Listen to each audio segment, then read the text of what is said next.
जाकर थक चुके हैं। मुझे लगता है अब हमें मोहम्मद से सीधे बात कर लेनी चाहिए। क्या हमें मोहम्मद से मिलना चाहिए या नहीं? क्या हमें उससे खुले में बहस करनी चाहिए या नहीं? अब मोहम्मद से हम अपनी बुराई सुनेंगे? उसने हमारे खिलाफ कोई हथियार तो उठाए नहीं है, बस वो लोगों से बात करके अपने दीन को फैला रहा है। जब लोगों को पता चलेगा कि आपने मोहम्मद को बहस के लिए बुलाया है और अपनी दलीलों से मोहम्मद को हरा दिया है, तो वो उसका साथ वैसे ही छोड़ देंगे। क्या होगा अगर इसका उल्टा हुआ तो फिर इसकी जिम्मेदारी आप ही की होगी। तो कौन ये काम करेगा? काबे को बनाने वाले की कसम, मैं ये काम कैसे कर सकता हूं जब तक मेरे बड़े यहां मौजूद हैं? जो भी तुमने आज यहाँ बोला है उमर, उससे एक बात तो पता चलती है कि इंसान अपनी उम्र और अपनी दौलत की वजह से काबिल नहीं बनता, बल्कि इंसान काबिल बनता है अपनी मेहनत और अपनी लगन से। जानते हो कुरैशियों ने तुम्हें अपना सफ़ीर और अपना नुमाइंदा क्यों बनाया है? क्योंकि हमने तुम्हारे अंदर वो सारी काबिलियत, वो सारी खूबियाँ देखी हैं। मुझे मजबूर न करें अल-वलीद, मैं ये काम नहीं कर सकता जब तक आप हैं, सुहेल इब्ने अम्र हैं, खतीब कुरैश और अबू अब्द शम्स हैं, हमारी कौम के बड़े बुजुर्ग। अब फिर अबू अब्द शम्स ही ठीक है। इन्होंने सब कुछ तुम्हारे अब्बा के सिर पर डाल दिया है। मुझे नहीं पता ये सही है या गलत है। सुनो सुनो कुरैश के लोगों, सुनो सुनो मक्का के सरदारों, सुनो।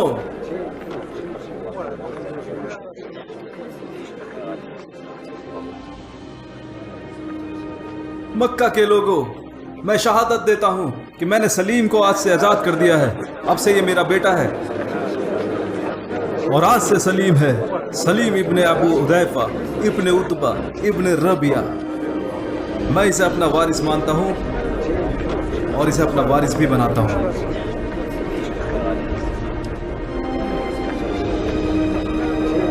मुझे बड़ी खुशी हुई।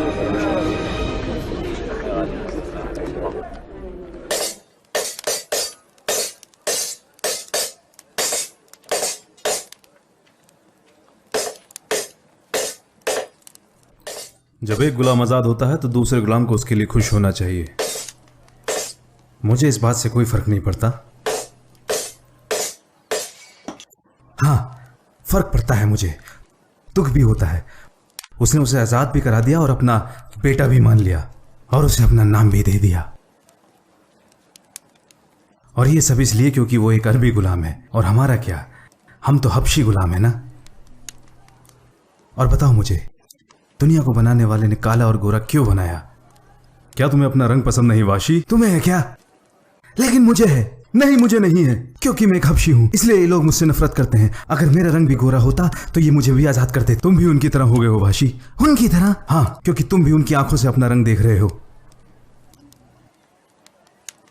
तुम उनके गुलाम नहीं हो, बल्कि वो तो खुद अपनी इच्छाओं के गुलाम हैं। वो कभी सच को नहीं देख सकते और हमेशा ऐसे ही भटकते रहेंगे।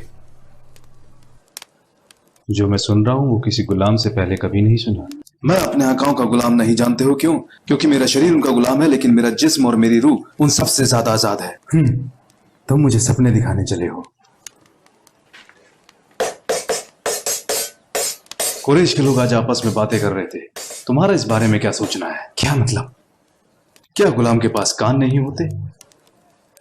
मैंने तब तक कुछ भी नहीं सुना जब तक अबू हुदैफा ने सलीम को आकर आजाद नहीं कर दिया। तुम वहां खड़े थे और तुमने कुछ भी नहीं सुना? मेरे मालिक ने मुझे सिखाया है कि अगर मैं किसी मजलिस में खड़ा हूं तो ना मुझे देखने की इजाजत है और ना सुनने की। हाँ, मैं जानता हूं वो मोहम्मद और उनके दीन के बारे में बात कर रहे थे। तो तुम क्या सोचते हो? क्या मतलब? तुम्हें आज हो क्या गया है? कुरैशी को किस बात से तकलीफ होती है? इस बात पर एक गुलाम अपनी राय कैसे दे सकता है?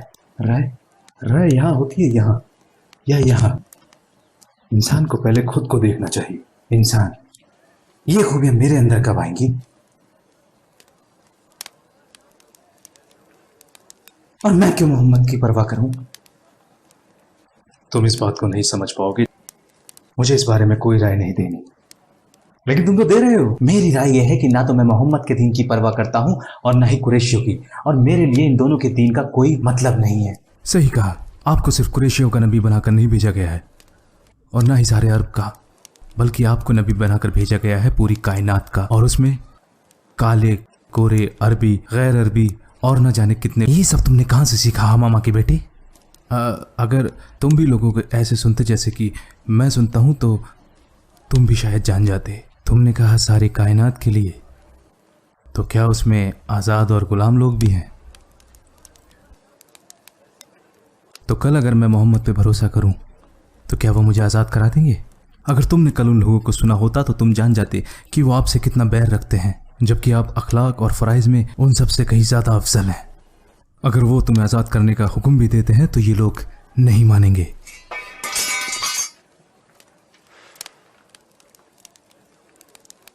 देखो वाशी, सच वो होता है जिसकी कोई शर्त नहीं होती और ना ही उसे कोई कीमत देकर खरीदा जा सकता है और ना ही उसे छुपाया जा सकता है। जिस दिन ये सच सामने आएगा तो सबको बराबर का इंसाफ मिलेगा।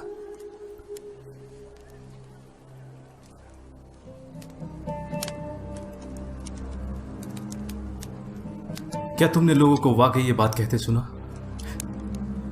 क्या ये सच है?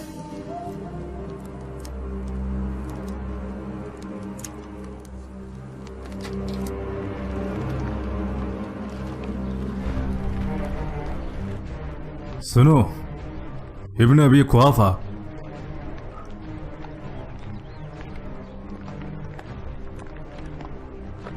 हम तुम्हें सभी लोगों में सबसे अफसल समझा करते थे जब तक कि तुमने मुदम्मम का साथ नहीं पकड़ लिया। ना सिर्फ तुमने उनका साथ पकड़ा बल्कि अपने साथ साथ और लोगों को भी बिगाड़ दिया। लानत है तुम पर। और तू चरवाहे, तू क्या सोचता है इन लोगों का साथ पकड़कर तू बच जाएगा? मैं भी देखता हूं तुझे मुझसे कौन बचाता है। अब तो ज्यादा दिन तक मेरे कहर से बच नहीं पाएगा। तुझसे ज्यादा वफादार तो उन भेड़ों के साथ रहने वाला कुत्ता होता है। बहुत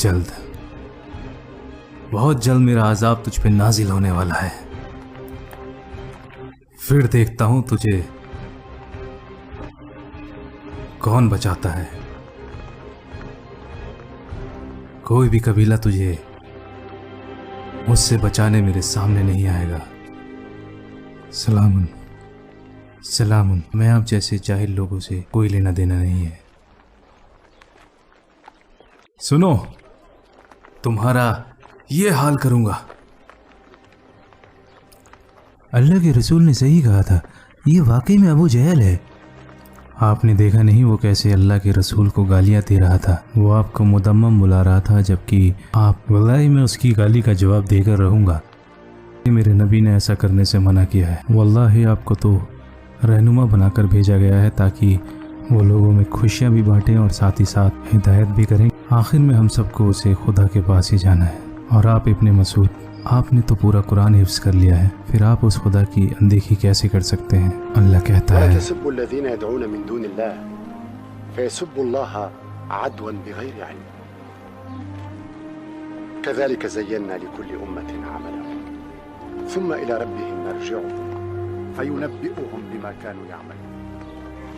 अल्लाह और उनके नबी ने सच ही कहा है। ऐसा लग रहा है कि ये सूरत मैं पहली बार ही सुन रहा हूँ।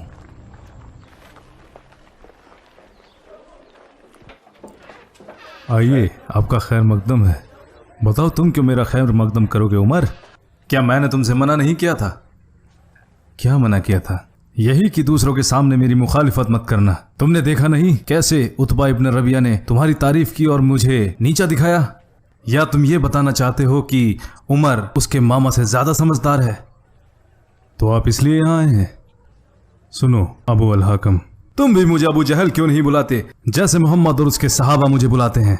तो क्या मजलिस मशवरे के लिए नहीं बुलाई जाती? मशवरे का यही मतलब होता है कि लोग मजलिस में अपनी अपनी बातों को रख सकें और उनमें से जो बात सही हो उसी को सब माने, वरना लोग अपनी बातों पर अड़े रहेंगे और एक राय कायम ना हो सकेगी। फिर तो जो ताकतवर होगा लोग उसी को सुनेंगे। ये बिल्कुल सही कहा, ताकतवर की ही सुननी चाहिए। फिर तो लोग तलवार की ही भाषा समझेंगे और हर हारने वाला जीतने वाले की खुशामद करेगा। ना अबुल हाकम, मैं आपको खुश करने के लिए अपनी राय नहीं बदलूंगा।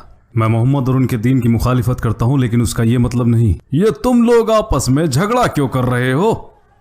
यहां कैसा शोर हो रहा है? अपने इस लड़के से पूछो, क्या आपने इसे कभी सिखाया नहीं कि बड़ों से कैसे बात करनी चाहिए, खासकर जो लोग इसके रिश्तेदार लगते हैं। आइए आइए, आप भी आइए, आइए आइए आइए।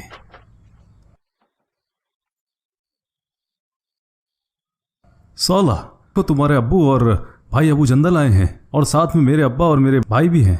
जरा बाहर तो आओ। तुमने सलीम की बात को आम करने से पहले मुझसे बात क्यों नहीं की? और तुम्हारे ससुर अबू यजीद भी तो थे, तुम्हें कम से कम इनसे तो मशवरा लेना चाहिए था। जब मैं और सलीम उस दिन एक साथ खाना खा रहे थे, वो आपको बिल्कुल पसंद नहीं आया।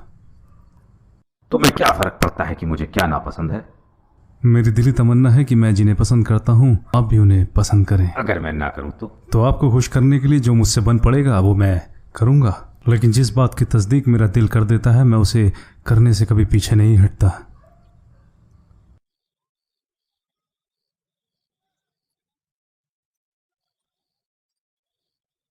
जो तुम्हारे खाविन ने सलीम के साथ किया उससे तुम खुश हो? मैं कैसे ना खुश हो सकती हूँ? सालिम तो मेरे बेटे की तरह है, और अगर मैं पसंद ना भी करूं तब भी मैं अपने खाविन के खिलाफ नहीं जा सकती। और अपा जी, अगर मैंने कभी ऐसा किया तो सबसे पहले आप ही आएंगे मुझे डांटने के लिए। सालिम, यहाँ आओ।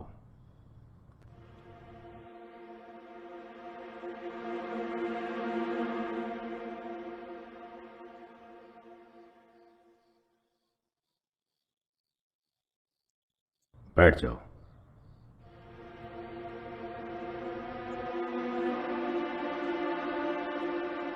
अपने दादा की बात सुनो लड़के।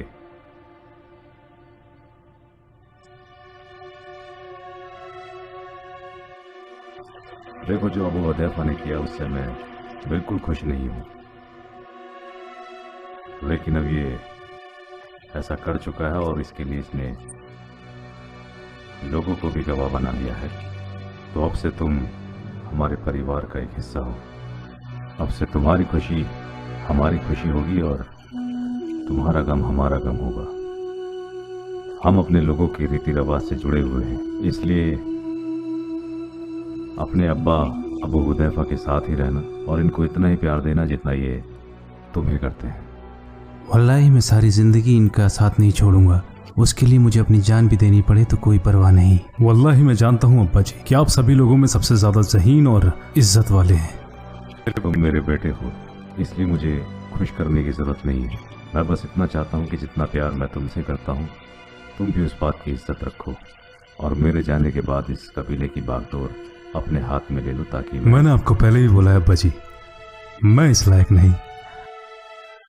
मेरा भाई अबू अल वलीद है ना, इज्जत का सही मुस्तहिक है। मेरे लिए थोड़ा पानी लाओगे सलीम?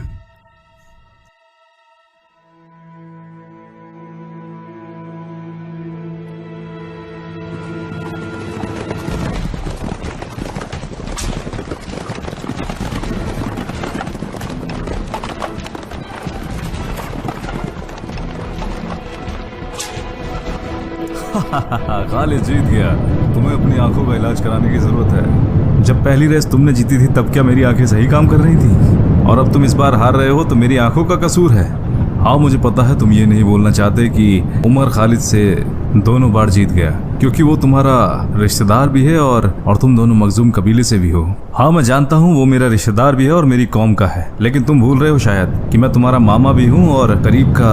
हाँ, तुम जब तक थे जब तक तुमने अपने रिश्तेदार के हक में फैसला नहीं दिया। अब नहीं हो। याश, लोगों को खुश करना भी आसान नहीं होता।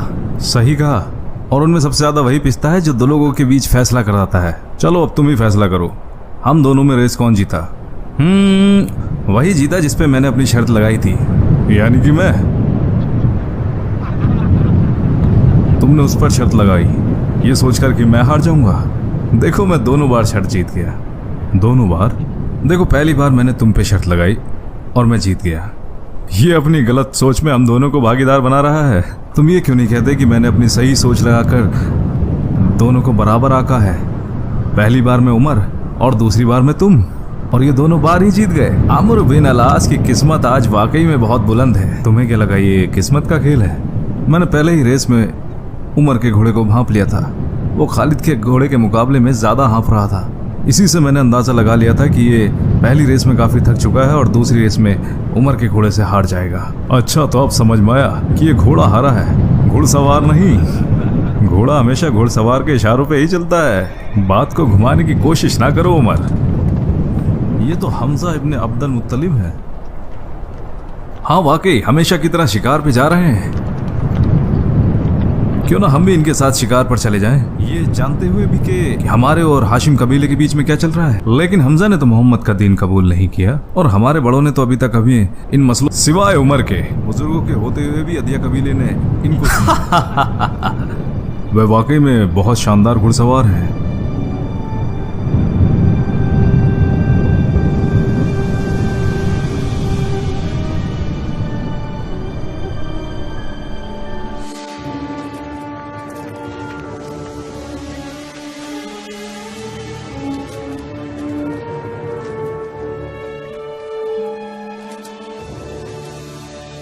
ये लिबास बहुत जच रहा है। कुरैश का कोई भी नौजवान मुकाबले पे नहीं है।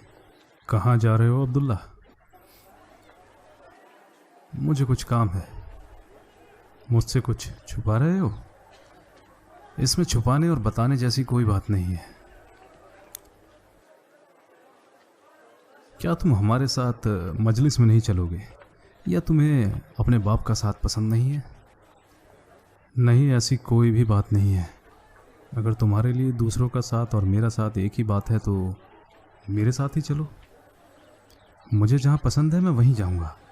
तो तुम्हें मेरा साथ पसंद नहीं?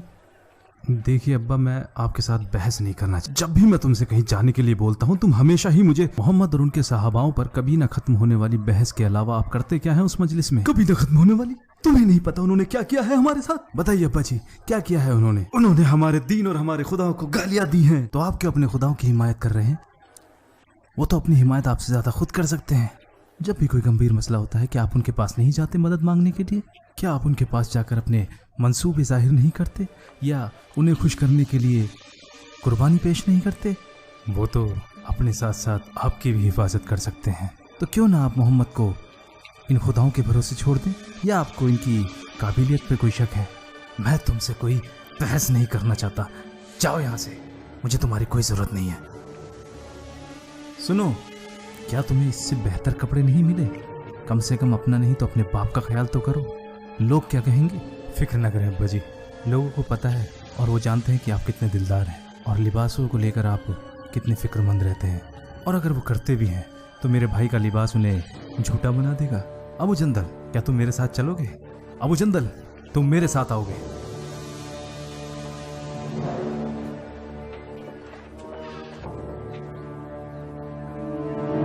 पता नहीं इस लड़के को हुआ क्या है। सारा कबीला आमिर इब्ने लुए की इज्जत करता है सिवाय इस लड़के के। लगता ही नहीं जैसे कि तुम दोनों एक ही बाप की औलाद हो। तुम दोनों में इतना इख्तिलाफ कैसे है? आप किस इख्तिलाफ की बात कर रहे हैं अब्बा जी? वो कितना कठोर है और तुम कितने नरम मिजाज हो। मैंने कभी नहीं सोचा था कि कठोर होना या नरम होना दो अलग अलग बातें हैं। मेरे हिसाब से तो इंसान बुज़दिल होने से अच्छा हिम्मत वाला हो, और बेअदब होने से अच्छा है कि वो बाअदब हो। ओहो, मुझे आज ये पता नहीं कि तुम दोनों भाइयों को आखिर हुआ क्या है। हमने तो ये सब आपसे सीखा है अब्बा, यानी सुहेल इब्ने अम्र तीब कुरैश। लेकिन आज आपने अपनी काबिलियत के हिसाब से अब्दुल्ला की बातों का जवाब नहीं दिया।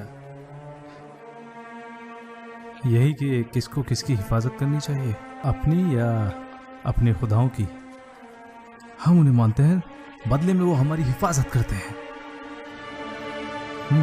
हो सकता है। ऐ कुरैश के लोगों, हज का वक्त करीब आ रहा है। लोग सारी दुनिया से हमारे यहाँ इकट्ठा होंगे और उन सब ने मोहम्मद के बारे में ज़रूर सुना होगा। ऐसे में हमें एक दूसरे पे भरोसा रखते हुए आपस में उनके लिए एक राय बनानी होगी। वो हमारी बातों पे यकीन रखें। अबू अब्दुशम्स, आपने तो उन्हें सुना भी है और आपने उनसे बहस भी की है, तो आप ही हमें बताएं कि हमें क्या करना चाहिए। ना ना ना, पहले मैं तुम लोगों की राय जानना चाहता हूँ। वो एक नजूमी है। मैंने बहुत से नजूमी देखे हैं, वल्लाही वो नजूमी नहीं हो सकता। जो वो कहता है वो शायरी नहीं है। मेरे हिसाब से वो कोई दीवाना है। वल्लाही ऐसा बिल्कुल नहीं है। हमने लोगों की दीवानगी देखी है, लेकिन मुझे उनमें ऐसा कुछ नजर नहीं आता। तो फिर तो वो कोई शायर है। नहीं नहीं, वो शायर तो बिल्कुल नहीं हो सकता। हमने बहुत बड़े बड़े शायर भी देखे हैं और उनके अल्फाज भी सुने हैं, लेकिन मैं तो कहता हूँ वो जादूगर है। बिल्कुल सही कहा। ना ना, वो जादूगर भी नहीं हो सकते। मैंने बड़े बड़े जादूगर देखे हैं और उनकी जादूगरी भी। तो अब आप ही बताएं, हम उन्हें क्या कहें अबू अब्दे शम्स? वल्लाही मोहम्मद जो कहते हैं वो बड़ा ही खूबसूरत है। ये बिल्कुल ऐसा है जैसे बंजर ज़मीन पर फूल खिल उठे। मेरे हिसाब से आप लोगों ने उनके बारे में जो भी राय बनाई है वो बिल्कुल झूठ है। तो हम सारे अरबों से क्या कहें कि मोहम्मद जो कहता है वो बहुत खूबसूरत है, और साथ में ये भी कि आप उसका साथ ना दें। आपको क्या हो गया है अबू अब्दे शम्स?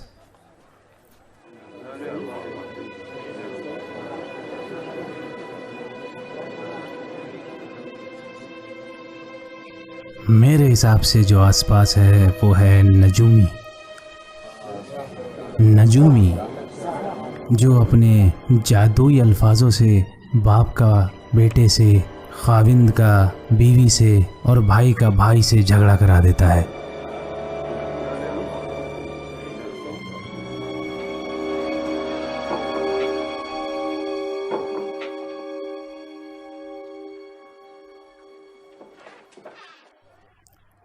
बताओ मुझे, जो मैंने आज कहा वो सही था? मेरा मतलब कि सारे अरब को बताने के लिए मुझे इसके अलावा कुछ और नहीं मिला कि वो एक नजूमी हैं। वल्लाही उनके खूबसूरत और मीठे अल्फाज किसी भी इंसान का उसके बाप, भाई या बीवी से इख्तिलाफ करा सकते हैं, और इसी बात को लेकर इख्तिलाफ पैदा हो जाता है। शायद आप बिल्कुल ठीक कह रहे हैं अब्बा जी। जो भी आपने कहा, लोग उससे इत्तेफाक रखते हैं। बताओ मुझे। अब्बा जी, जब आपने पूछा ही है तो मैं बिल्कुल सही बताऊंगा। आपको क्या हो गया है अब्बा जी? आप कैसे दो नाव में सवार रह सकते हैं? क्या आपने कुरान को सबसे बेहतरीन कलाम नहीं माना? वल्लाही जब कभी भी मोहम्मद के किसी सहाबा से कुरान की तफसीर के बारे में पूछा गया तो आपसे अच्छी तफसीर किसी ने नहीं की। तो आप कैसे लोगों को ये सलाह दे सकते हैं कि ये एक बनावटी जादू टोना है? अपने काबू में रहो अलवलीद, तुम हमारे अब्बा पर ही इल्ज़ाम लगा रहे हो। वल्लाही मैं तो इनको आगाह कर रहा हूँ। जब लोगों को पता चलेगा कि आपने उनसे झूठ बोला है तो चाहे वो इस बात को मान भी लें, लेकिन वो इनके खिलाफ हो जाएंगे। ये अरब और उसमें रहने वाले इज्जतदार लोगों का किरदार नहीं कि वो लोगों से झूठ बोलें। और जहाँ तक हज की बात है तो लोग दूर दूर से आएंगे और मोहम्मद को सुनेंगे, जैसा हमारे अब्बा ने किया, और वो भी वो बात जान जाएंगे जो हमारे अब्बा को पता है, क्योंकि वो लोग भी कोई बेवकूफ़ तो नहीं है। उनके पास भी कान है, दिमाग है और दिल है जैसा हमारे पास है, और वो ये भी जान जाएंगे कि जो इल्ज़ाम हमने मोहम्मद पर लगाए हैं वो एकदम झूठ और बेबुनियाद हैं। वल्लाही अलवलीद, तुमने बिल्कुल ठीक कहा। मैं वाकई में उलझन में पड़ गया था। तो अब आप ही मुझे सलाह दो कि हम लोगों को क्या बताएंगे, हम किस तरीके से उन पे इल्जाम लगाएं।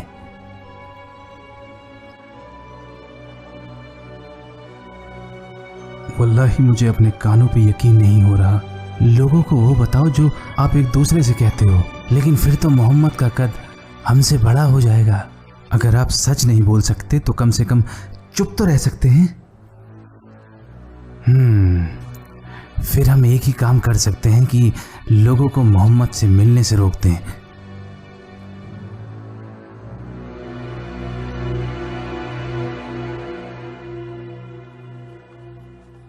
इसे क्या हो गया है?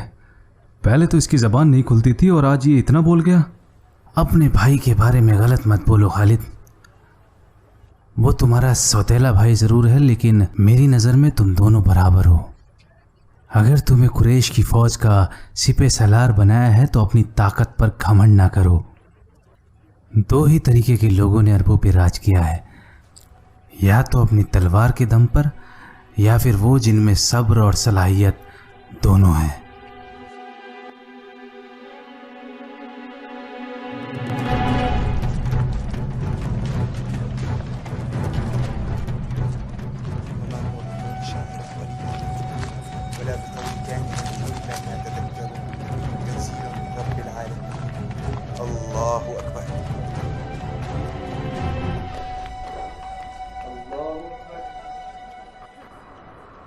ये सब क्या हो रहा है?